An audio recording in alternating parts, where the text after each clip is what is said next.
एक शहर की पुरानी बस्ती में ताले की एक दुकान थी।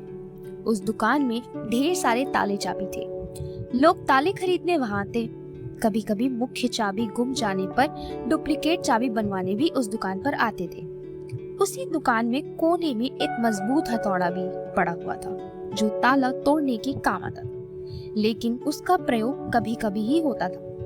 कोने में पड़े पड़े हथौड़ा अक्सर सोचा करता कि मैं इतना मजबूत हूँ, इतना बलशाली हूँ, इतना दृढ़ हूँ, इसके बाद भी इतने प्रहार झेलता, तब भी ताले का खोल नहीं पाता। लेकिन चाबी इतनी छोटी होने के बावजूद किसी भी ताले को बड़ी ही आसानी से खोल देती है। ऐसा क्या है इस छोटी सी चाबी में? एक दिन जब दुकान बंद हुई तो उससे रहा नहीं गया। उसने चाबी से पूछ ही लिया, चाबी बहन, मैं बहुत दिनों से एक बात सोच रहा था, किंतु बहुत सोचने के बाद भी मैं किसी निष्कर्ष पर नहीं पहुंच पाया। क्या तुम मेरे एक सवाल का जवाब देकर मुझे निष्कर्ष तक पहुंचाने में मदद कर सकती हो? पूछो भाई, बन पड़ा तो तुम्हारे सवाल का जवाब मैं अवश्य दूंगी।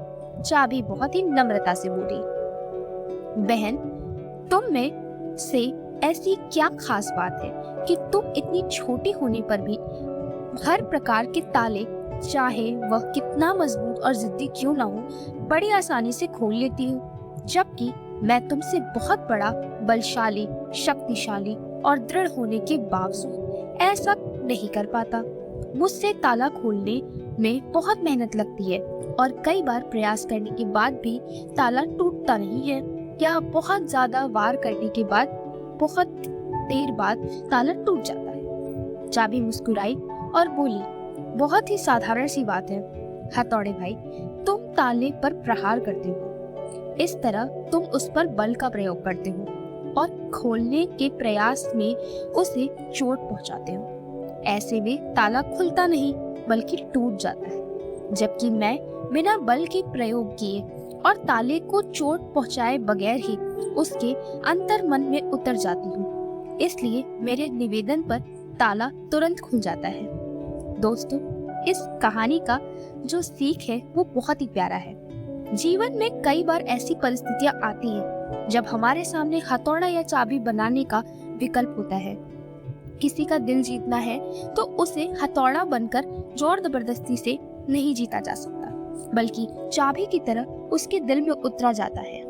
इसी प्रकार किसी से कोई काम करवाना हो तो डरा धमकाकर और जबरदस्ती दबाव डालकर भी काम करवाया जा सकता है, लेकिन ऐसे में कार्य के प्रति उत्साह और समर्पण भावना नगण्य रहेगी।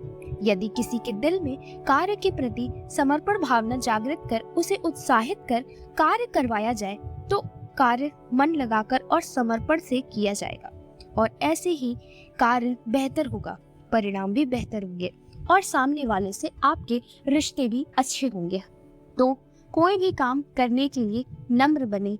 एक झुका हुआ पेड़ ही हमेशा फल देता है, ये याद रखें।